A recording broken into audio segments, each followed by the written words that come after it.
All right, everyone, welcome. So we have our panel right now is on the Arcade Innovation Hub, and we have on stage with us Scott Koorndyk, Vince, and Scott Murphy. I just forgot. Lewis. Vince Lewis. Thanks, Scott. So what I'd like to do is have them introduce themselves, since clearly I cannot. And give you a little bit of their background so you kind of understand where they're coming from as they talk about this arcade development. Well, good afternoon, everybody. I'm Scott Koorndyk, president of the Entrepreneur Center. I've had a chance to work on the arcade for 2.5, 3 years now, something like that. It's been a while. It's picked up a lot of pace recently, but we really fundamentally believe it's going to be kind of the innovation center of the city of Dayton and the region, and we'll talk about how that reaches out into the neighborhoods and into the network. But it's a really big deal for the Entrepreneur Center. I think it's a really big deal for the community, and thanks for all for attending. I'm Vince Lewis, by the way, John. Your name's John, right? Yeah, okay, just checking. I am the director of the Karate Center for Entrepreneurial Leadership at the University of Dayton. And we are the joint venture partner with the Entrepreneur Center in the Arcade Innovation Hub. Scott Murphy. I'm with the Downtown Dayton Partnership. With the partnership, I lead up some of our economic development and business development efforts, and have had the pleasure of working on the arcade for about 4 years now, and really helping on sort of the startup side in terms of some of the community programming, but then also on the development side. You'll get a sense, I think, a little bit of the complexity of this project, and there was a whole ton of people pulling behind the scenes to get it to this point, and was sort of in that mix in terms of helping move the project along. So who here was familiar with Start Downtown, the Downtown Dayton Partnerships Initiative? Few hands. Yeah, so 3.5, 4 years ago, something like that, the Downtown Dayton Partnership launched this Start Downtown initiative, and it called for kind of 5 fundamental principles in the startup community. One of them was a hub. And I'm not sure that anybody at that point, Scott, when you did that work, really kind of knew what that hub was, but we knew we needed proximity of entrepreneurs with each other, of resources to entrepreneurs. And so this concept of a hub kind of came out of the work that Scott did. And that's why, he's with us on the stage. The work that we're going to talk about, the pictures that we're going to show you, there's no way Vince and I would have gotten to this point. The development really would have gotten to this point without Scott laying a real foundation and being a huge part of this. So he didn't know he was going to get drafted. I literally texted him 10 minutes ago and said, hey, if you're here, can you join us on the stage? But he's a huge piece of this. And that's not 100% accurate. Koorndyk didn't want him up here. I said, you need to text Scott Murphy and get him on the stage with us. Well, they brought me up here and didn't give me a mic, so. Well, That's right. He can only talk so much. So just a show of hands, who here knows where the arcade is or what the arcade is? How many people remember going through the arcade growing up? All right, so quite a few. Can you guys give us a kind of a history of the arcade, what the building is, what it's meant to Dayton? Sure, the space was built in 1903, 1904. And if you're from Dayton, as I am, Dayton native, when you think of the arcade, you probably think of the Rotunda building. The Rotunda building is 70 feet tall, 90 feet across, glass-domed building. When it was built, the facility was really built to be, a community space that brought a lot of different aspects of the community together. So there was a marketplace, and in fact, it was called the Marketplace on the main floor, which was really, for lack of a better visualization, it was really a farmer's market, and that's how it started. There was office space there. There were apartments there, and this space kind of grew and took hold in the community. It became a place where everyone in the community on the weekend would come down and shop at the arcade, and Smales Pretzels used to sell 10,000 pretzels a week. Culp's Cafe had 3 lunch counters there, and it ran that way for about 70 years. The problem was that the suburbanization, which impacted the rest of the country, impacted Dayton. And as people moved away from the downtown area and the suburban shopping mall became more popular, you started to see this space deteriorate. And that was really in the 60s and early 70s. And in the late 70s, there was a remodel, and somebody had the great idea of turning the arcade into a downtown shopping mall.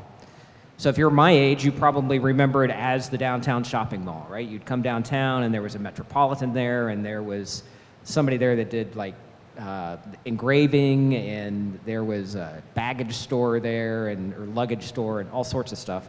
Charlie's, which was the seafood raw bar, best clam chowder in the city, by the way, Manhattan clam chowder. So it ran like that until the 90s. And in the early 1990s, they could not pay the bills anymore. You know, you're talking about a space that, with all 11 buildings, encompasses more than 500,000 square feet of space. The South Arcade, which is the development we're working on, is 400,000 square feet, roughly 400,000 square feet.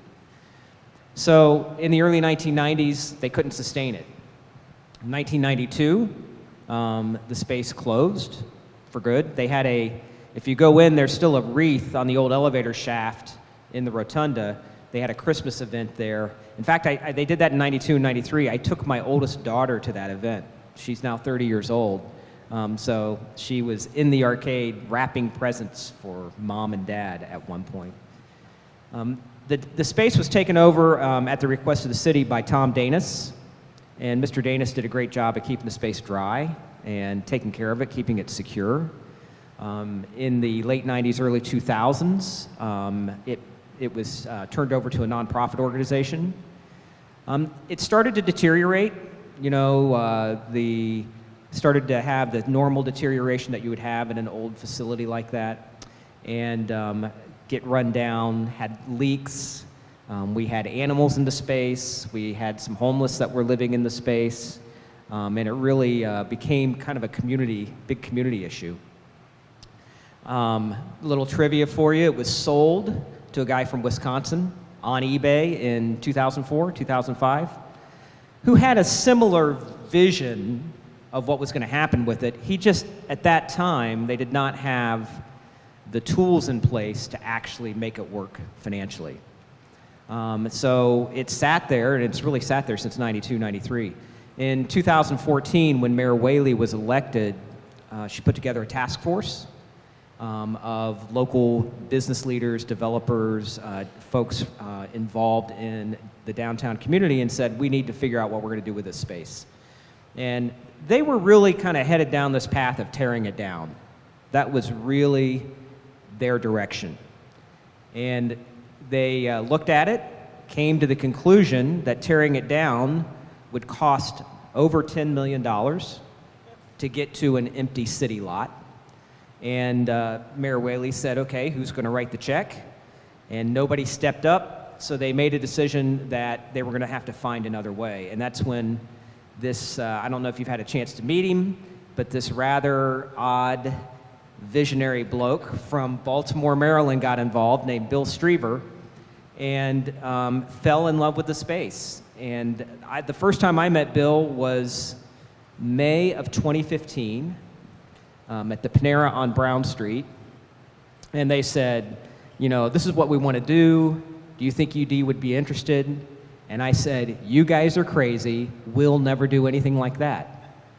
Shows you how visionary and smart I am, because that's exactly what we're doing. So, and it really developed over time. You know, it was a lot of people: Scott Murphy, Scott Koorndyk, the city, the university. A lot of people in the community really came together to try to figure out how to make this what it's going to be.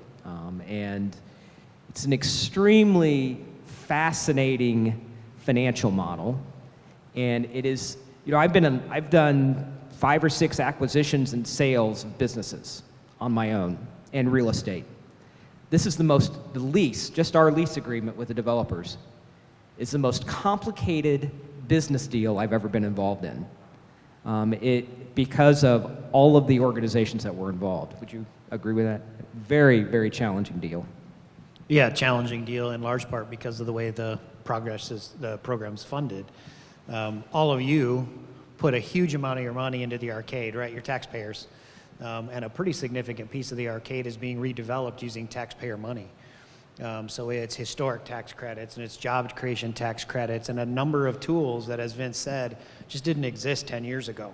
And so developers back then didn't have the kind of tools that the city was able to take advantage of, the developer was able to take advantage of. So this hugely complex capital stack results in a very complicated deal, but at the heart, it's not complicated at all, right? It's a great set of buildings that we're now starting to see how we're going to put to use. And we'll talk, I know, this afternoon about how we're going to put it to use. But really, at the end of the day, for us at least, it's an innovation space. It's a space that we want the energy that gets created in a startup week or gets bottled up a little bit in a startup week that all of you sense when you're here and when you're engaged in a program like this.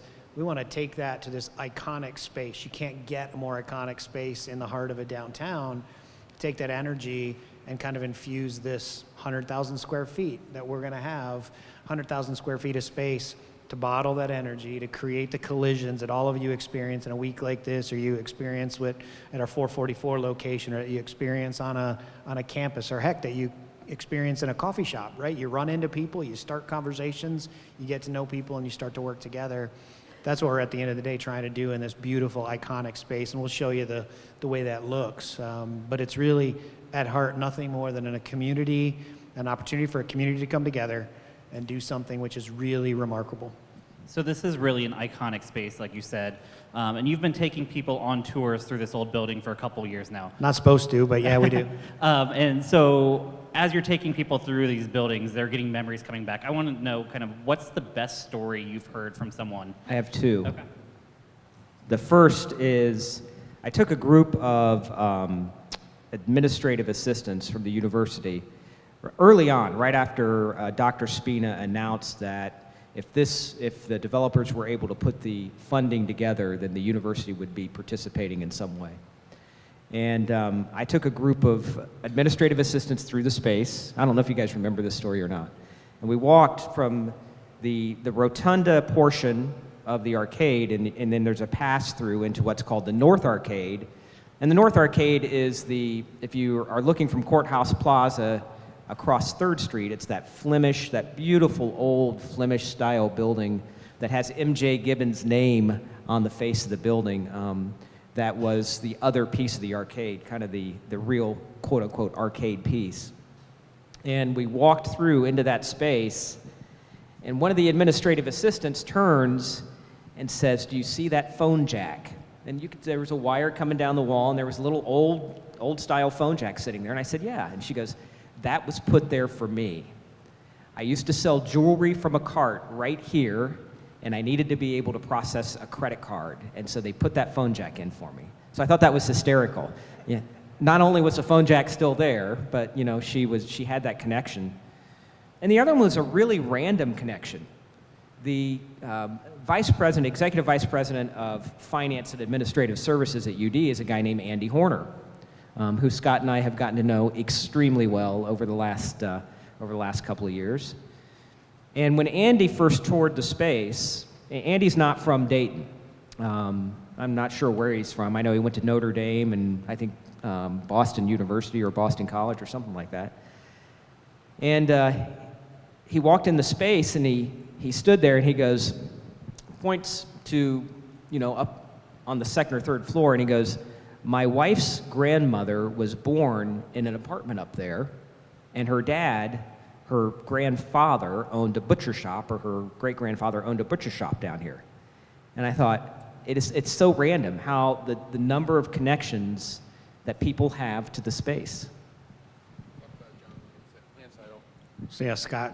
So one of my favorites, it wasn't when we were actually touring, it was about 4 years ago. So as both Vince and Scott know, that there have been, obviously countless meetings in leading up to this, and I think we've all had that same meeting with Bill Streever about 4 or 5 times in terms of trying to build community support and bring others along in terms of getting them excited about the arcade as a potential project. And one of the early on meetings was we had a group of artists leaders in the community. They were doing different types of art, different types of mediums, And we were in that meeting, and John Landseidel, who is a pretty active and prolific local artist, says, well, my grandfather actually designed and painted the turkeys on the top of the rotunda.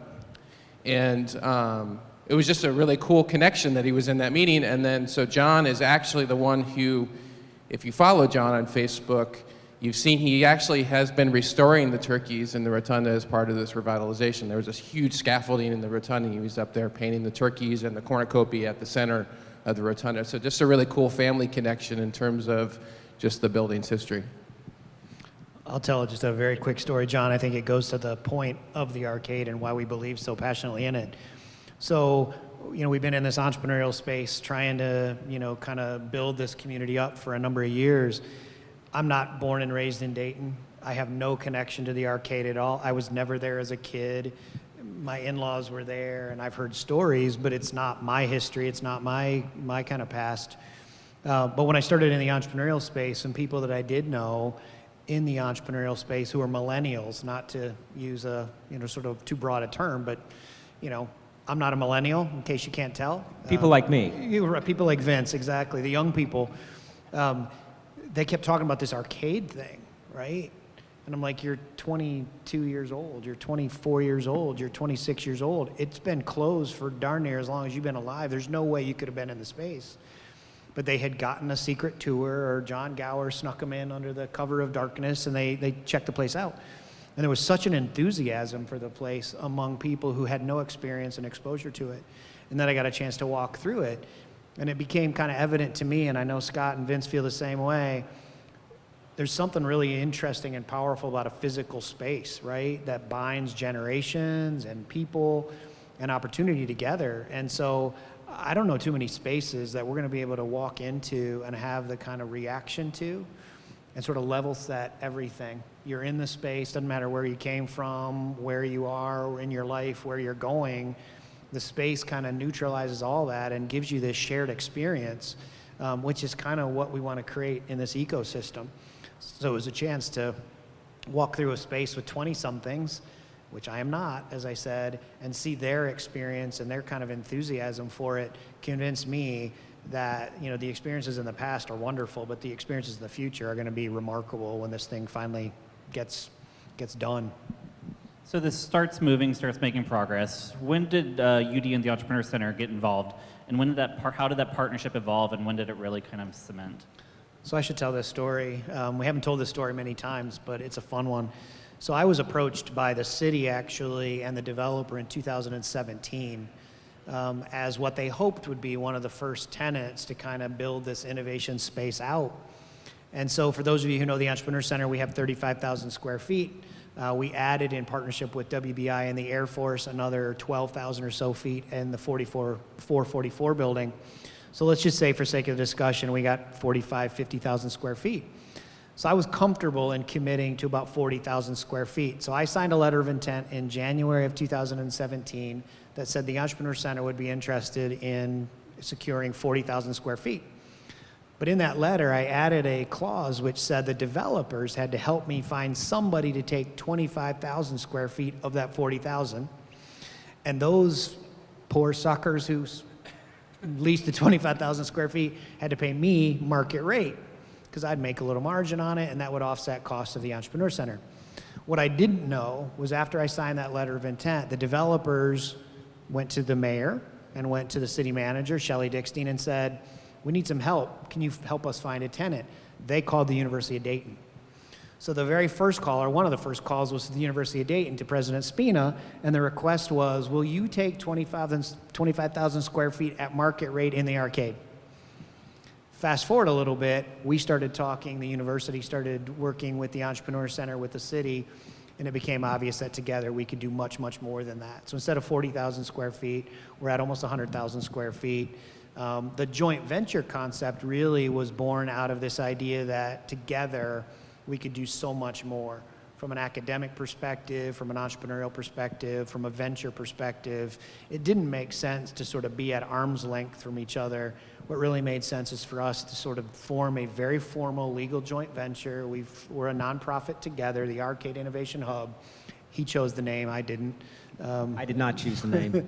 So the Arcade Innovation Hub is kind of what we're calling ourselves right now, but it's really just an attempt to put the best of the university, students, faculty, leadership, with the best of the entrepreneurial community, support programs, all of you, put that together, and through some remarkable alchemy, which we know will happen, just a remarkable space. Yeah, and we were lucky. President Spina started in the fall of 2016. If you don't know much about him, he's just an absolutely wonderful person, and I feel very fortunate to get to work with him on a close basis. And he first toured, I think it was March 1st of 2017, was that his first tour? Were you there? I think you were there. We did the thing over at Kettering Tower, and he walked into the Rotunda. It was a cloudy day. It's March the 1st. It's, late winter, early spring. He walked into the Rotunda. The sun came shining through the Rotunda and hit him on the head, and we sold him. So Almost literally how it happened. Yeah. He turned to his provost and said, let's make this happen. And he had been in the space for 5 20 minutes. something Yeah, like 5 that. It was minutes. remarkable. He really envisioned this being a game changer for the community. He's a big believer in community engagement, and for the university as well. But the other thing I would say about the sort of the structure of the deal itself goes back to what I said earlier. So much of that is about how do you put the pieces together? How do you operate a space like that? How do you deploy 100,000 square feet? How do you hope to make it viable and sustainable, which it must be? If it's not viable or sustainable, next year, Startup Week, you'll be talking to other people because Vince and I won't have jobs anymore.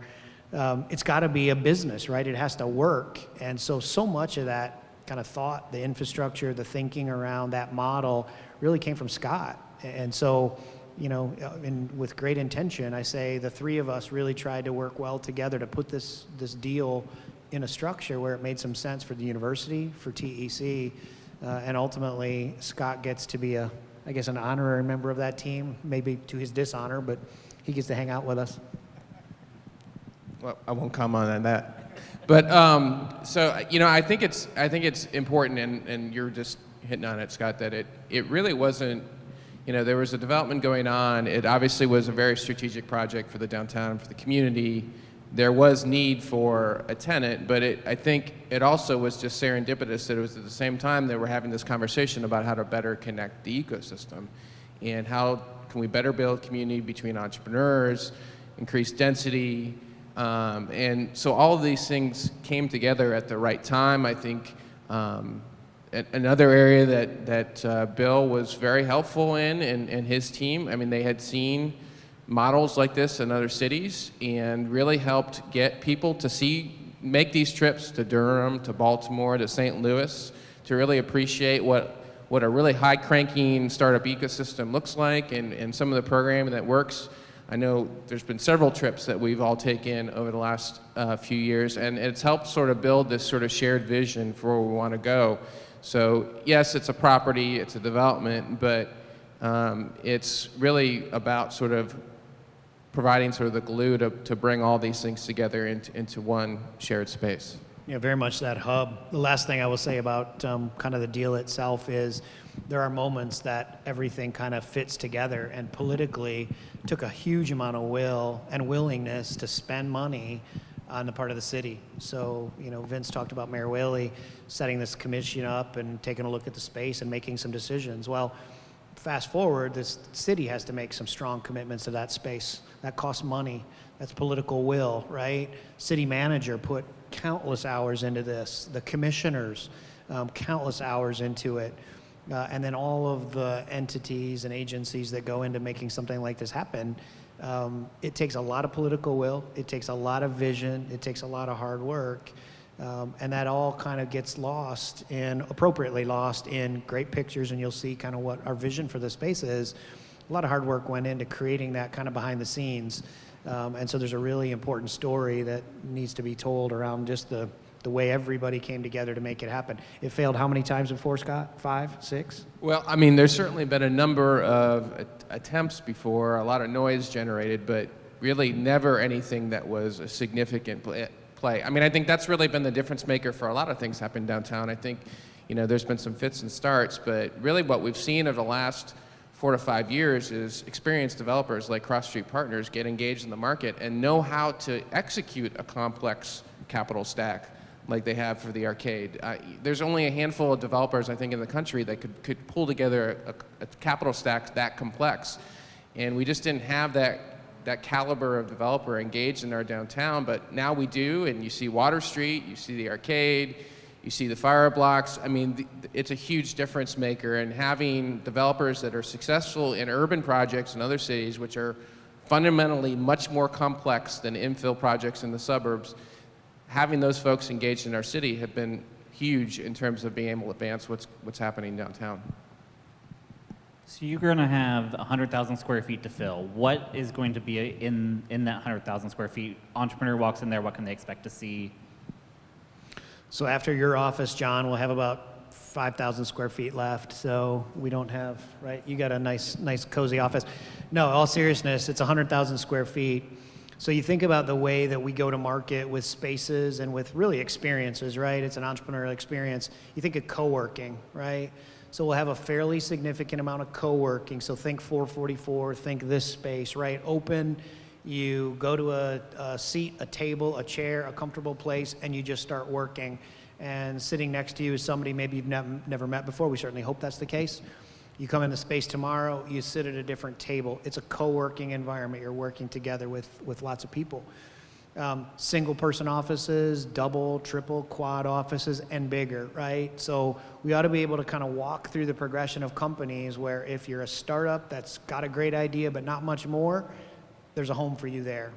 You need to have collisions with lawyers and VCs and partners. If you're ready to hire your first employee and you don't want to pick your stuff up and take it home every day, you kind of want to lock a door. We've got small office spaces. You're hired your third and your fourth and your 10th employee, right? We've got spaces for you there. But then it's really about kind of sharing the experience through a lot of really casual huddle rooms, shared spaces for conferences. What do we have, 8 conference rooms, something like that? We have, it's 8 to 10 conference areas plus 2 huddle rooms, something along those lines. Yeah. So, yeah. And phone booths. So plenty of space to do the work of this startup community and the work that all of you are doing in this sort of communal space. I'm not talking about the educational academic stuff yet. I'll let Vince talk about that. But from a startup perspective, what you ought to do when you walk into this space is you ought to sense an energy, a pace, a passion about the startup community. And by the way, I don't mean just technology startups there. I mean startups of any kind. If you're an early stage business that's growing and looking to get your feet underneath you, this is what we want to make your home. So technical, non-technology startup companies that are looking to find a place to really launch their vision, launch their vision into the world. We would hope that this would be that kind of vibrant space.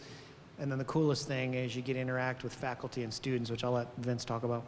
Yeah, I mean, the space, the co-share space, the concept is really Main Street to Wall Street to Sand Plat Road, right? I mean, it's to cover everything. And it's really not just, and I hate the word innovation, I'll tell you right now, it's really just not for that piece. There's also an arts component, and hopefully we'll have a partner in the Arts Hub soon that will be joining us in the space. So all of that is important. If you look at this broad space, this 95,000 square feet, which is a lot of space, that's a lot of space. There's probably 57,000 of it is dedicated co-share. And I would say the bulk of that is, a lot of it is private office, in terms of single office, double office, that type of thing. We have about 18,000, which is a hub annex. There's an annex portion of the space where we're trying to attract larger partners who want to be part of the space, they want to be part of the energy and the vibe, have access to entrepreneurs and students and all of those types of things that are going on. So they'll be connected into the space. And we're working on several right now, potential partners to be in the space with us. And then we've got about 25,000 square feet that's a combination of tech and UD offices and academic programming. And it's academic programming from all over our campus.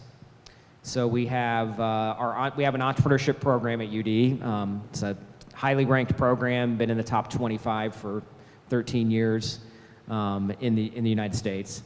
And all of our entrepreneurship programs moving down there. So our entrepreneurship center, my offices, my staff, as well as our entrepreneurship classes will be held in the space. So students will hop on the flyer, they'll ride downtown, they'll go to class, and then they'll hop on the flyer and they'll head back to campus, or they'll stay in the hub if they're working in the hub.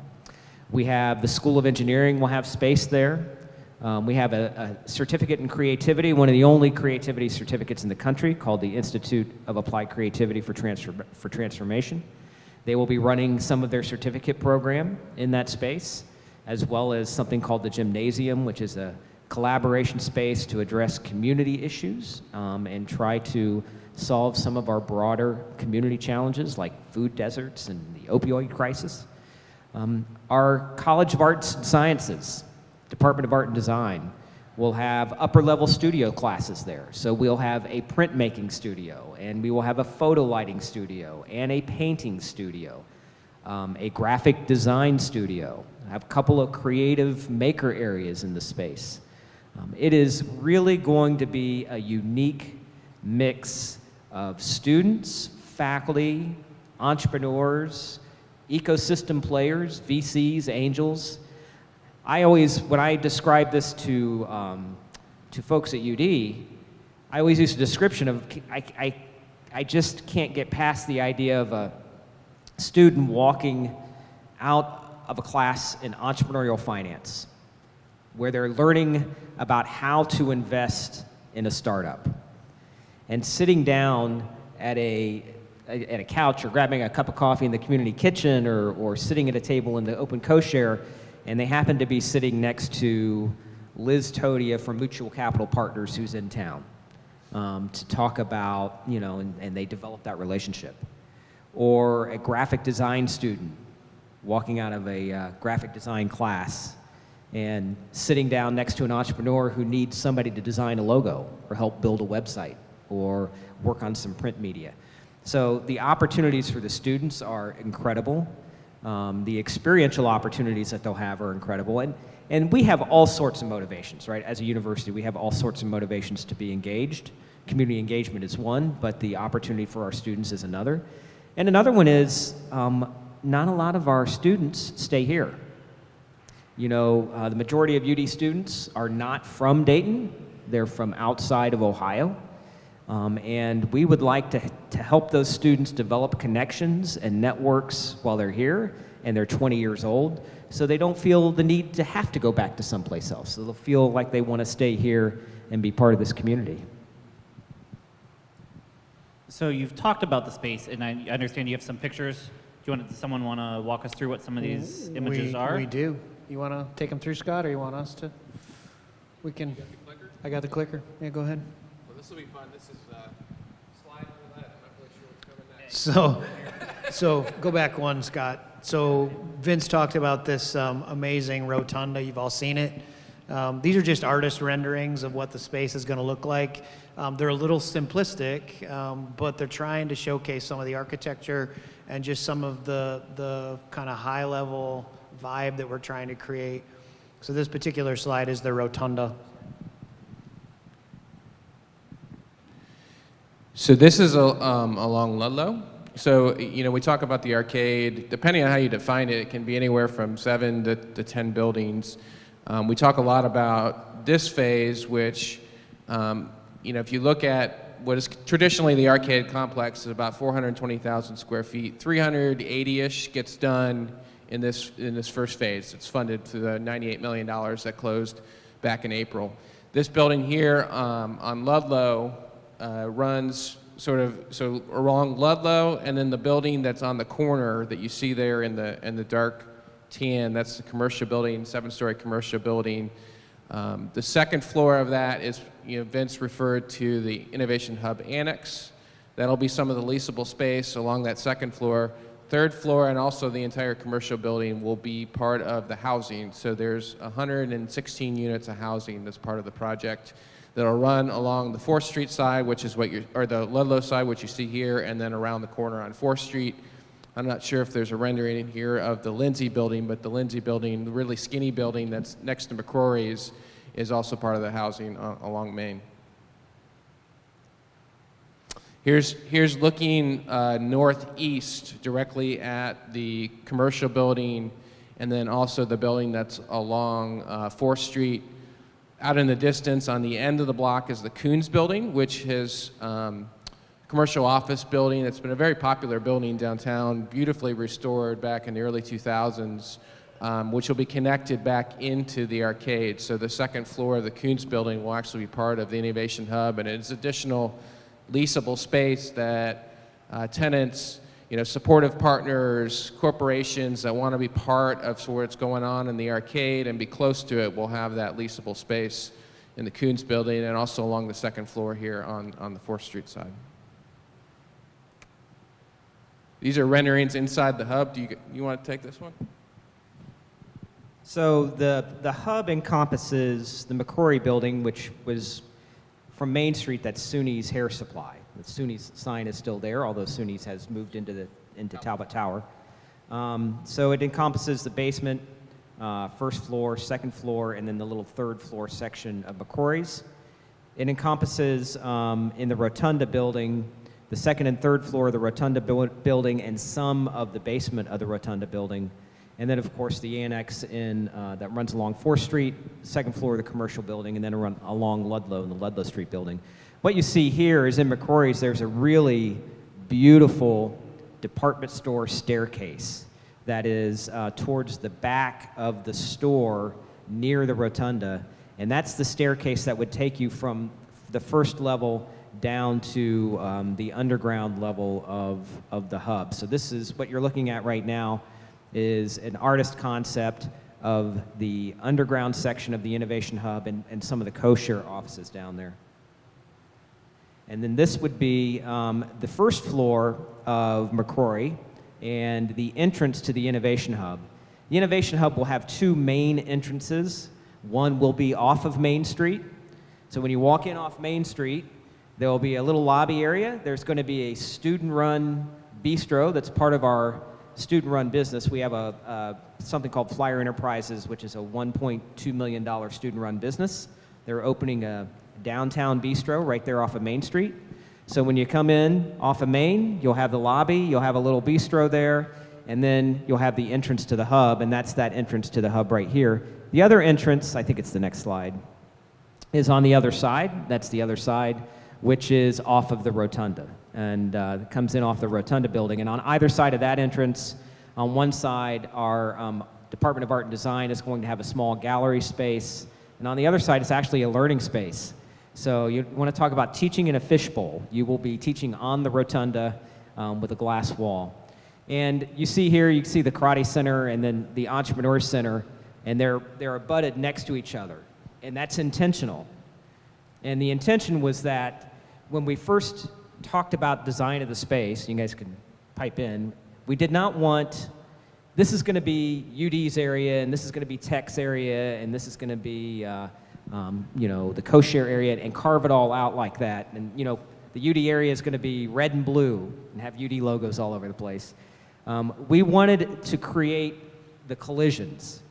And we feel like if, we have students coming to our office and Scott has entrepreneurs coming into tech because they need to talk to somebody or they need support, the closer we locate or co-locate, the more likely it is that we'll create those collisions between students and local entrepreneurs and others who are involved in the ecosystem.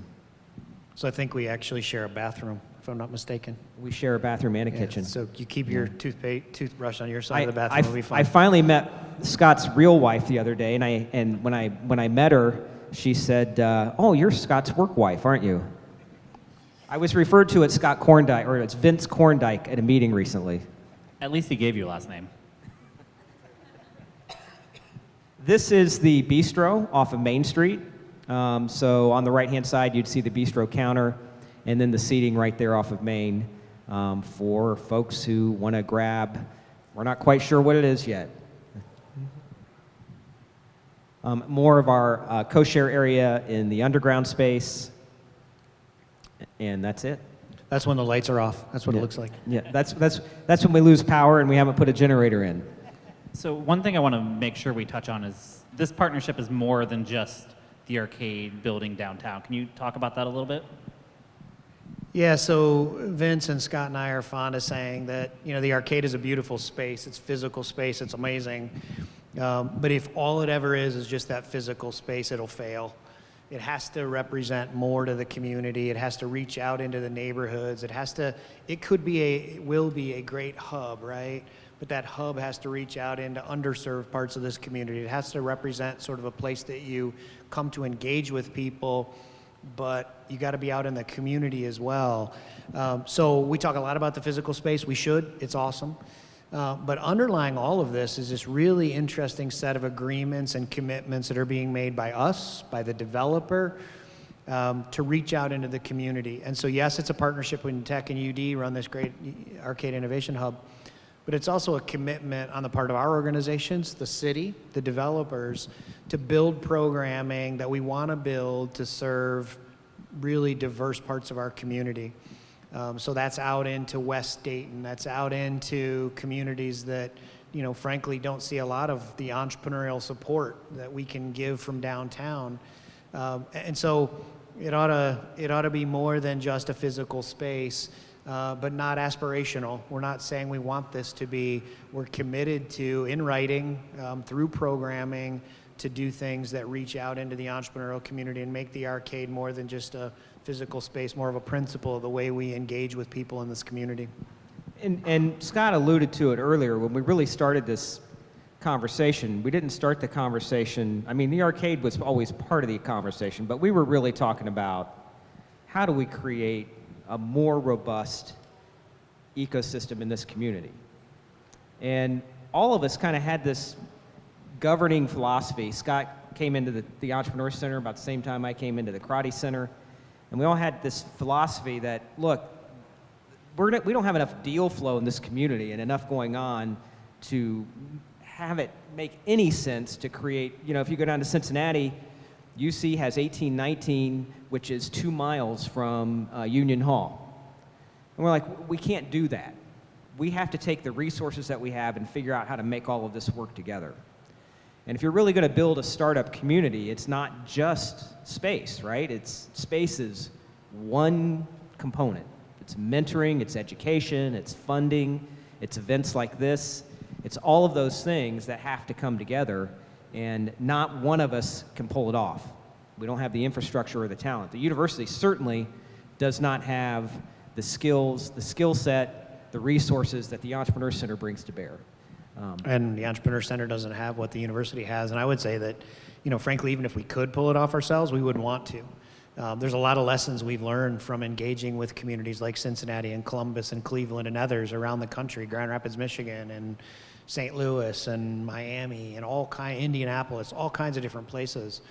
And if you try to go it by yourself, even if you can, it never works as well as when you bring the community together and collaborate. That's not to say that the West Dayton space is not going to have its own vibe and its own really remarkable set of programmings, or that University of Dayton is going to lose its own sort of personality when it comes in this space because everybody else is around, or Tech is going to do that. We're all going to bring the best of what we do, collaborate together, and create, frankly, a more diverse, a more open entrepreneurial community. One thing the three of us are absolutely committed to is making sure that the barriers to entry, if you want to think of it that way, the barriers to enter something like this are as low as possible. In fact, if we can figure out a way to make them non-existent, we're committed to doing that. This is not an opportunity for us to go and crank up rents, and so you got to pay thousands of dollars to be in the space. We're taking the model, as I said, the three of us developed, that kind of takes the economic models of the economy today and brings a much better space, much greater set of amenities to a community that can absorb the cost, low cost that we need to run a space like this. We're not building individually anything, but collectively we think we're building a pretty remarkable model. I think you both captured it pretty well. The only two other things I'll add is one, Scott referenced the community benefits agreement, and it's sort of a little bit esoteric, but it's a structure that communities use, particularly with new market tax credits, to leverage the investment in projects to really deliver a broader set of benefits to the community. And usually with developers, it's sort of like making them eat their spinach in terms of they're there for the project, they're not really.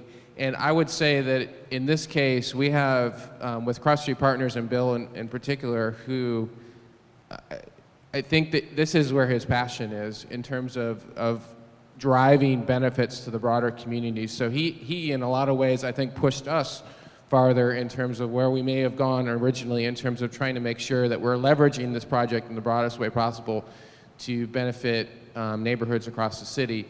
The other thing, so much about entrepreneurship, and I think you all experience this and also benefit from certain things. So much about entrepreneurship is about access to networks and access to professional connections and access to capital.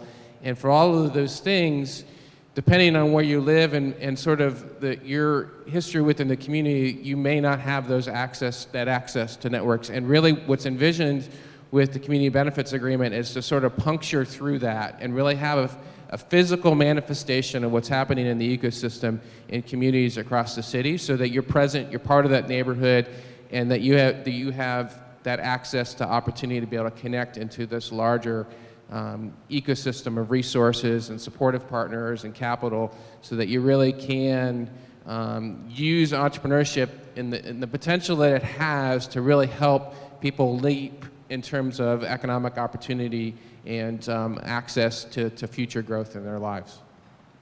So I have one more question, and we can open it up to the audience. When can we move in? No, I can't answer that. No, actually, we do have a target date. Right now, the plan is that the space will be ready June of 2020, so 12 months from now. If you went in today, and if you had been in on a tour, the space looks dramatically different than it did 3 or 4 months ago, because a lot of it has been demoed. If you happen to find yourself walking down Main Street, look in SUNY's, because you can now see all the way to Ludlow. That the full back wall is not completely demoed, but it's cut out pretty well. That's the plan. I would say sometime in 2020 is a safe bet. We do have to be restricted to the calendar year, or the academic calendar. So it'll either be summer of 2020 or late in 2020, winter, early January, something like that. If you're interested in signing a lease, we can probably put one in front of you. So. Right now, I have one in my bag. That's right. So if you're ready to exchange money for space, we got space. Questions? What's your lease rate? That's a great question. So today, we, in general, have about $150 a month for co-working. That'll be the same rate. So we're not changing rates at all, unless Scott suggests that we screwed it up and it was his model. So Yeah, if the revenue doesn't work. That's right. It's his fault. It's his fault. No, in all seriousness, it was really important that what we built was a model that said today the community can absorb the kind of rates that we charge at the Entrepreneur Center, that we charge for co-working. This is not an opportunity for us to crank up the rates and make money. This is not a money maker, by the way. University and tech are not in this to make money. We do have to break even, and that's our goal. So co-working, about $150 a month. That gives you unlimited access to the space 24/7. That gives you access to all of the shared conference spaces, gives you access to the cafe, the cafeteria, all that stuff that you'd expect, right? Then if you want to go into a small office, they're going to range somewhere between $200 to $600 probably, and that depends on how many people you put in. One of the things we love about entrepreneurs is if you say, well, there's your space, they'll put 100 people in the space. It's like a clown car, right? The door opens and this stream of people come out. And we do have to think about the amenities that we've got. We do have to think about just kind of how we utilize the space.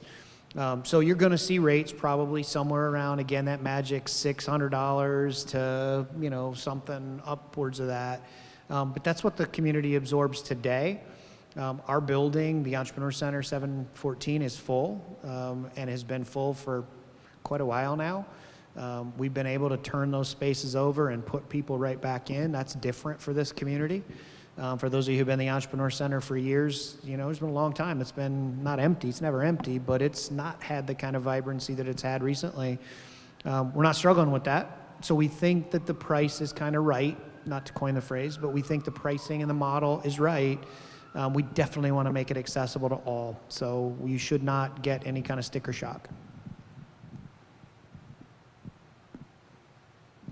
Other questions? Will there be any more tours coming up prior to you guys getting the building together? It's kind of difficult to do tours right now because of the construction that's going on. I mean, we have taken some people through. It's generally because of, yesterday it was one of our companies that's quoting our IT services, so those types of things, but hopefully sooner rather than later. Yeah, it's definitely something we're trying to think about. All kidding aside, you got to sign your life away. You got to sign waivers. You got to wear hard hats, and nobody looks good in hard hats. You're not allowed to take pictures because everybody looks stupid in hard hats. But you're allowed to take pictures of the space. But we do know that we need to get people in. We want to get people in. It's the only way we're going to be able to rent the space. Just right now, you do kind of take your life in your hands a little bit while demo's going on.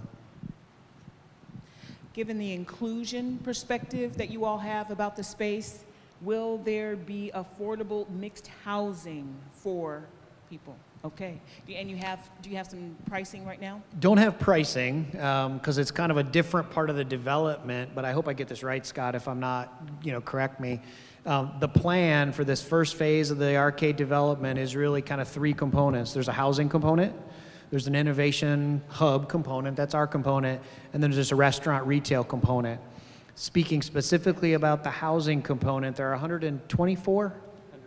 It's 116 units Okay. of housing, and 106 of them are designated for affordable housing.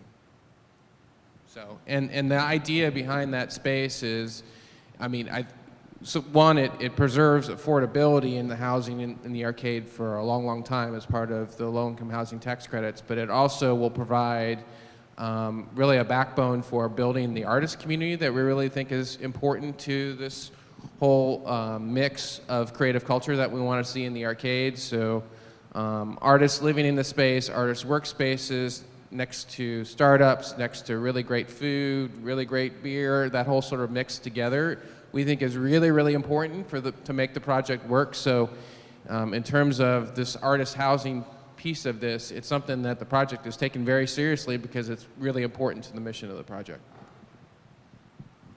What part of the development is dedicated towards retail and the food service? And one last question, what are your plans for the lower level directly under the Rotunda? The lower level. Well, if you have $500,000, I've got a deal for you.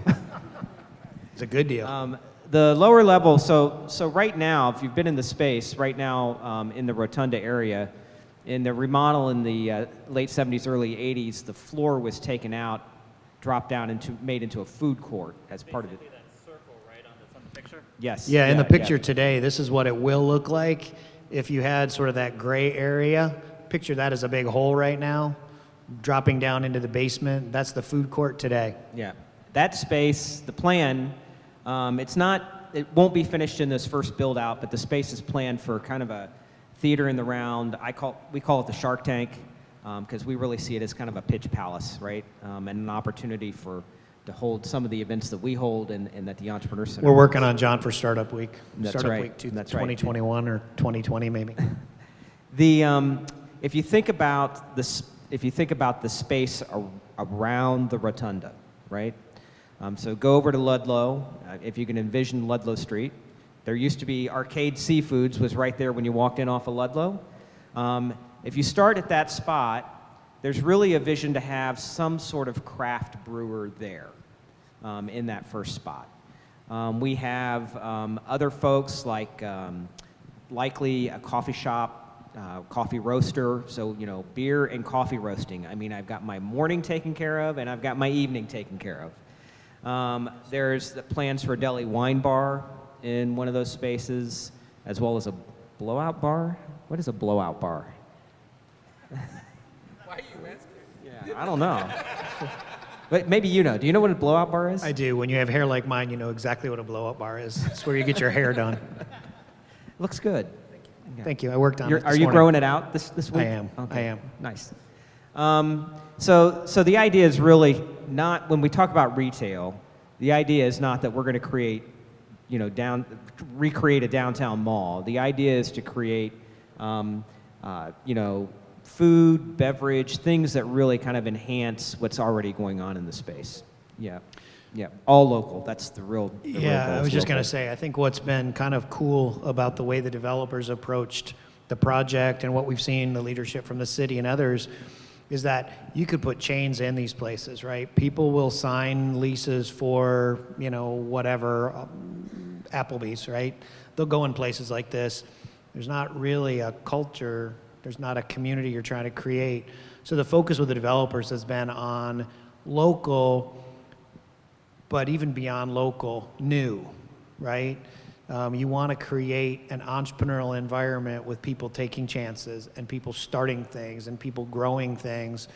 And so it's more about just kind of creating a new vision than taking a name that's proven in the market because people like their chicken and sticking it in the space. It's going to be different. And I'll add one more thing, and I think very relevant to the food-related sessions that we had yesterday and all this conversation around local retail and growing our own. But as part of the North Arcade, which the team is getting started really in earnest now in terms of advancing that, which is another, I would say, about 40,000 square feet in terms of the project. The first floor of that is envisioned to be a culinary incubator. So something that we see quite a bit from my role with the Downtown Dayton Partnership. We work a lot with commercial searches. There's a lot of interest for folks that are wanting to move out of their kitchens and maybe expand into a brick and mortar location. And it's always a tough conversation because it requires a lot of capital to be able to build out a commercial kitchen. And this could be that sort of intermediate step whether somebody envisions them having their own retail location, or maybe they're just trying to build up some inventory to get into maybe a local grocer, having that infrastructure there for someone to be able to do that, to sell their products. But then it also ties into the larger entrepreneurial ecosystem. So all these resources will be there in one place and connected through the project. And then the only other piece that I would add is the arts, right? So you got restaurant, you got retail, you got entrepreneurial. And if you don't have arts, it's a cool space, but it ain't that cool. So integrating the arts into this, Vince talked about UD's art program, but the community, artists and the community art organizations sort of coming into this space and giving it an entirely new color and context, mixing all of that together. I used the term earlier, alchemy, right? Fervently believe that with all of those things put together, it'll be amazing. Any parting words from our panelists? I think and I appreciate the opportunity to join. The three of us get to talk about the project a lot. There are so many people in this community, for lack of their efforts over the last 3 or 4 years, this project would not be happening. I don't think I've ever seen, I've been involved in the community for about 10, 15 years. I don't think I've seen the community come together on a project this size, certainly not this size, but in the way that it has. So a lot of us beyond just what's on this panel that really did some awesome work over the last 3 or 4 years to get it to this point. And it's going to take as many people as we move forward to make the project successful. So just want to make sure that's that you're aware that there's just been a ton of people that have helped get it to this point. It's a great spot to end it. Let's thank our panelists both for being here today and for their work on the arcade.